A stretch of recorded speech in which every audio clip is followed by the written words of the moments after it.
بسم اللہ الرحمن الرحیم۔ تعلیم الصرف خلاصہ نمبر 2۔ آج ہم افعال متصرفہ کو پڑھیں گے۔ فعل متصرف کے معنی اور زمانے کے حساب سے درج ذیل 7 قسمیں بنتی ہیں، یعنی معنی کے حساب سے بھی اور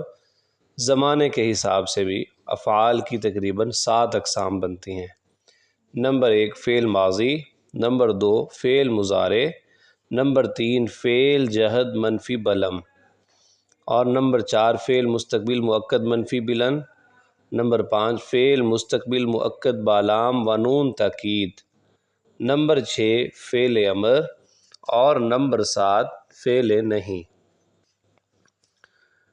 فائدہ: کبھی صیغوں میں فاعل کے اعتبار سے تبدیلی ہوتی ہے، اس بنا پر فعل کی ہر گردان میں 14 صیغے ذکر کیے جاتے ہیں۔ تو اس کی تفصیل یہ ہے کہ فاعل کی ابتداً 3 صورتیں ہوں گی، یعنی یا تو فاعل جو ہے وہ غائب ہوگا یا حاضر ہوگا یا پھر متکلم ہوگا۔ پھر ان میں سے ہر ایک کی 2 صورتیں ہیں کہ فاعل یا تو جو غائب ہے یا حاضر ہے متکلم ہے وہ یا تو مذکر ہوگا یعنی نر ہوگا یا پھر مؤنث یعنی مادہ ہوگا۔ پھر ان میں سے ہر ایک کی 3 صورتیں ہیں کہ وہ فاعل جو مذکر ہے وہ واحد ہے یا پھر وہ 2 یعنی تثنیہ ہیں یا پھر وہ 2 سے زائد ہیں یعنی جمع ہیں۔ تو یہ ان کی پھر 3 صورتیں ہیں۔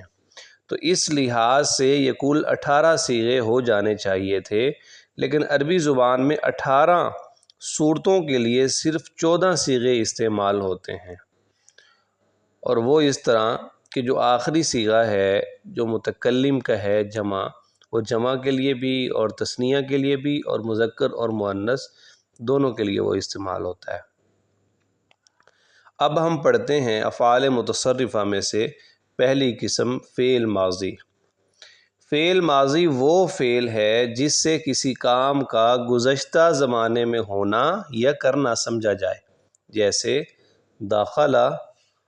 داخل ہوا وہ ایک مرد، تو یہ گزشتہ زمانے میں داخل ہوا۔ ایسے ہی ناصرہ، مدد کی اس ایک مرد نے۔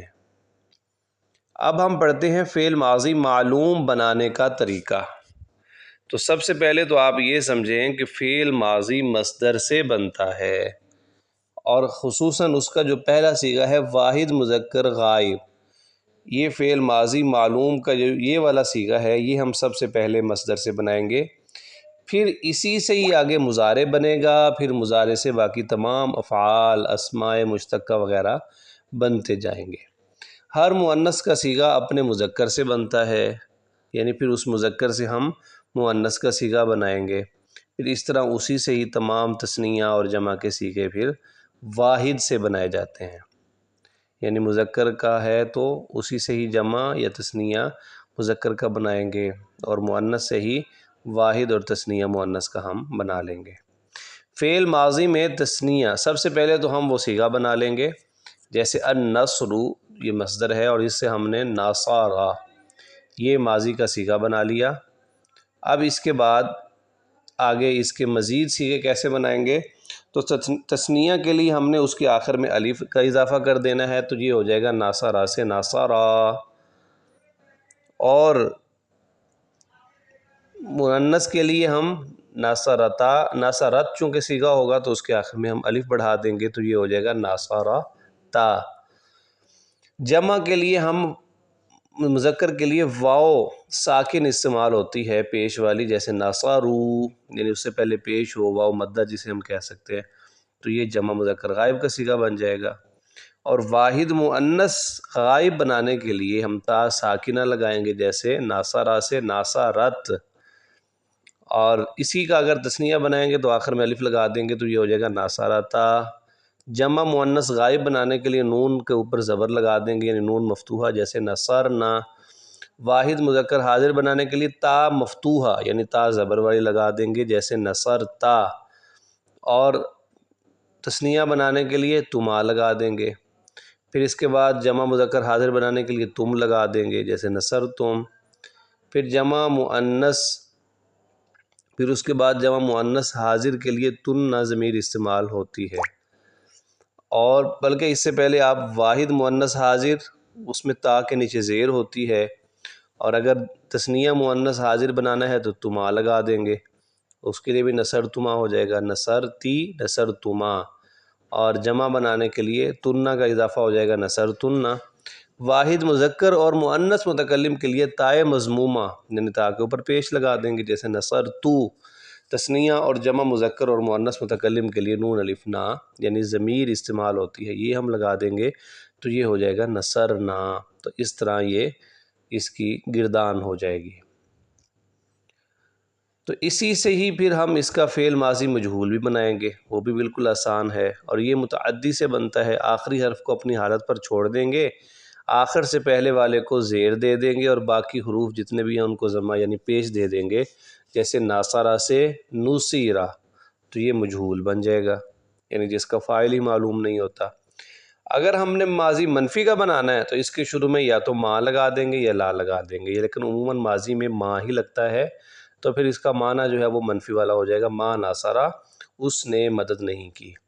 اب جو طریقہ ہم نے فعل ماضی کا اوپر پڑھا ہے اسی کے حساب سے اب ہم اس کی گردان بناتے ہیں فعلا کے وزن پر، جیسے فعلا الف بڑھایا تثنیہ ہو گیا فعلا، واو بڑھایا فعلو، تا ساکن لگائی فعلت، آخر میں الف لگا دیا فعلتا، نون مفتوحہ لگا دیا فعلنا، تا مفتوحہ لگا دی فعلتا، تما لگا دیا تو تثنیہ فعلتما، تم فعلتم، تو یہ جمع مذکر حاضر، پھر اس کے بعد تا کے نیچے زیر لگا دی تو واحد مؤنث حاضر فعلتی، پھر اسی طرح تما تثنیہ کے لیے، پھر تنہ جمع کے لیے فعلتما فعلتنہ، پھر تا کے اوپر پیش لگا دی فعلتو، تو یہ ہو جائے گا واحد متکلم کا، پھر اس کے بعد فعلنا نون الف نا لگا دیا تو یہ جمع یا تثنیہ متکلم کا ہو جائے گا۔ اسی کے اوپر ہی اب ہم ناصرہ کی گردان کرتے ہیں، ناصرہ ناصرہ ناصرو ناصرت ناصرتا نصرنا نصرتا نصرتما نصرتم نصرتی نصرتما نصرتنہ نصرتو نصرنا۔ ترجمہ اس کا کیا ہوگا؟ اس کے صیغوں کے حساب سے ترجمہ بھی بدلتا جائے گا۔ واحد کے لیے جیسے مذکر ہے تو مدد کی اس ایک مرد نے، دو ہوں گے تو مدد کی ان دو مردوں نے، جمع ہو جائے گا تو مدد کی ان سب مردوں نے، ایسے ہی نصرت ہوگا تو پھر مدد کی اس ایک عورت نے، جب غائب ختم ہو جائیں گے تو پھر مدد کی تم ایک مرد نے، پھر جب متکلم شروع ہوں گے تو مدد کی میں نے، اب چاہے وہ مذکر ہو یا مؤنث اس کے لیے وہ استعمال ہو جائے گا۔ اسی طرح پھر اس کے بعد اس کے مجہول کا نصرہ نصرہ نصرو نصرت نصرتا نصرنا نصرتا نصرتما نصرتم نصرتی نصرتما نصرتنہ نصرتو نصرنا، تو اس کے اندر بھی وہی ہے، اس کا صرف ترجمہ چینج ہوگا۔ ترجمہ مدد کی گئی اس ایک مرد کی، آگے ترجمہ ویسے ہی ہے، مدد کی گئی ان دو مردوں کی، ان سب مردوں کی، اس ایک عورت کی،